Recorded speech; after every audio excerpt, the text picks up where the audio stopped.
మీ business ఏదైనా మీ ఊర్లో promotion చేయాలంటే అది సుమన్ టీవీతోనే సాధ్యం. ఇప్పుడే సంప్రదించండి.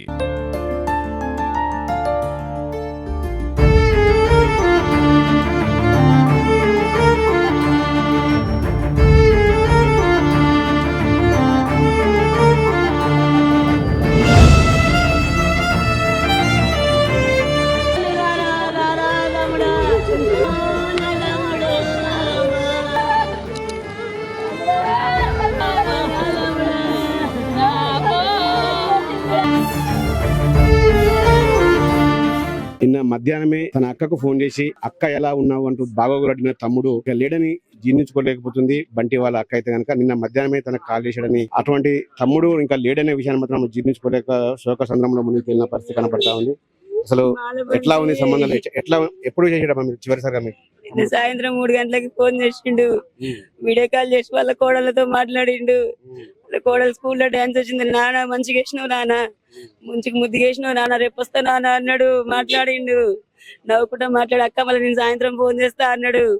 అటే కథ మళ్ళీ ఫోన్ చేయలేదు. ఇక అమ్మా అమ్మాయి కాడ ఫోన్ ఉందట, ఫోన్ ఎవరో ఫోన్ బైర్ మహేష్ ఫోన్ చేసిండట, ఎన్నడు చేయడట అసలు బైర్ మహేష్ ఫోన్ చేసి మరి ఆడికి రమ్మన్నాడో ఏం చెప్పిండో తెలియదు. ఈ అమ్మాయి ఏమో వీళ్ళ అమ్మతో ఫోన్ మాట్లాడుతుందట, తమ్ముని సెల్లులంగా బంటి సెల్లులంగా ఫోన్ మాట్లాడుతుంది వాళ్ళ అమ్మతో. ఎంతకాలం నుంచి నడుస్తున్నాయి ప్రేమ? ఎంతకాలం నుంచి నడుస్తుంది? ఎప్పుడు పెళ్లి చేసుకోవడం గొడవ? ప్రేమ ఎప్పటి నుంచో, గత కొన్ని సంవత్సరాలుగా ఉంది వీళ్ళ ప్రేమ. పెళ్ళై 6 నెలలు అవుతుంది. పెళ్లి చేసుకున్నాక ఒక 2 వారాలకి వాళ్ళు గొడవ పెట్టిరు, స్టేషన్ లో కేసు పెట్టిరు. కేసు పెడితే అమ్మాయి ఫోన్ అన్నది. తమ్ముడు అన్నాడు, పో మీ అమ్మోళ్ళు మీరు రమ్మంటున్నారుగా, పోయి ఉంచుకుంటే ఉండు, నేనైతే బలవంతం పెట్టాను, వాళ్ళ కులపిచ్చితో నిన్ను వద్దంటారు మీ మాలలో అని చెప్పేసి అన్నాడు. అమ్మాయి 3 రోజులు పోయింది, వాళ్ళ ఇంట్లో ఉన్నది. మళ్ళీ తెల్లారి స్టేషన్ కి వచ్చినాక కూడా మళ్ళీ మాట్లాడిరు. అమ్మాయితో అబ్బాయితో మాట్లాడితే అమ్మాయి నాకు బంటే కావాలన్నది. వాళ్ళు ఆడ తిట్టుకుంటూ అందరు వెళ్ళిపోయారట. ఇన్ని రోజులుగా సైలెంట్ గా ఉన్నారు. ఇక సైలెంట్ గా ఏడలాడ నిర్మలంగా పడరు అని చెప్పేసి ఇక 6 నెలలు గడిచిపోయింది అని చెప్పేసి వాళ్ళ అన్నలు వాళ్ళ నాన్న తమ్ముని చంపేసి రయ్యా కుల పిచ్చితోటి.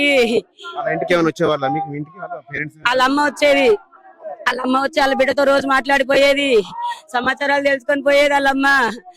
మరి ఏందత్తా మరి రిసెప్షన్ పెట్టుకుందామా, మరి వాళ్ళు పెళ్లి చేసుకున్నారు కదా అని అంటే, వద్దమ్మా వాళ్ళ అన్నలు మంచోళ్ళు కాదు, వాళ్ళ నాన్న మంచోళ్ళు కాదు, ఎందుకు నిమ్మలంగా ఉన్నారుగా ఉండి మళ్ళీ వాళ్ళు అది ఏదైనా చంపుతారు అది చేస్తారు అని అన్నారు అని నేను మొన్ననే క్రిస్మస్ రోజు మాట్లాడిపోయిన 2 రోజులకే ఇటు జరిగింది. అయ్యా నిన్న ఫోన్ చేసి రప్పించి నా తమ్ముని చంపిరు అయ్యా.